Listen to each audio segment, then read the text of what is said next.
మన భారతీయులకు బంగారంతో పెనవేసుకున్న బంధం ఎంతో ఉంది. జేబులో డబ్బున్నా లేకపోయినా బంగారం ధరల మీద ఆసక్తి చూపిస్తుంటారు మనవాళ్ళు. తగ్గితే ఎంత ఆసక్తి చూపిస్తారో, పెరిగితే కూడా అబ్బో ఎంత పెరిగిందా అనేస్తారు. బంగారం పెరుగుతోంది అంటే వెయిట్ చేయటం, తగ్గుతుంది అంటాం కొనేయటం చేస్తుంటారు మనవాళ్ళు. తాజాగా 10 గ్రాముల బంగారం ధర 30,000 రూపాయల దగ్గర ట్రేడ్ అవుతోంది. ఇప్పుడు కొద్దిగా తగ్గుముఖం పడుతోంది.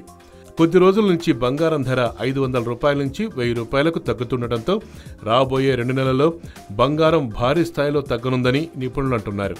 అటు అంతర్జాతీయ మార్కెట్లో కూడా బంగారం ధర తగ్గుముఖం పట్టడంతో ఇక వినియోగదారులకు రాబోయే రోజుల్లో పండగ అంటున్నారు. 2 ఏళ్ల క్రితం బంగారం ధర 30,000 నుంచి 25,000కు పడిపోయింది. మళ్లీ అదే సీన్ ఇప్పుడు రిపీట్ అవుతుందోనని చాలామంది ఎదురు చూస్తున్నారు. అయితే ఇప్పుడు మాత్రం మరీ అంత స్థాయిలో తగ్గే అవకాశం లేకపోయినా వాదనలు ఉన్నాయి.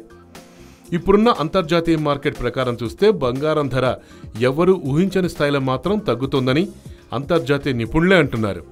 అప్పటిదాకా ఆగకుండా రేటు తగ్గినప్పుడల్లా కొంచెం బంగారం కొనుక్కోమని వారే సలహా ఇస్తున్నారు. మరి అందరూ ఊహించినట్లుగా బంగారం రేటు భారీగా తగ్గితే మన భారతీయులకు పండగే పండగ.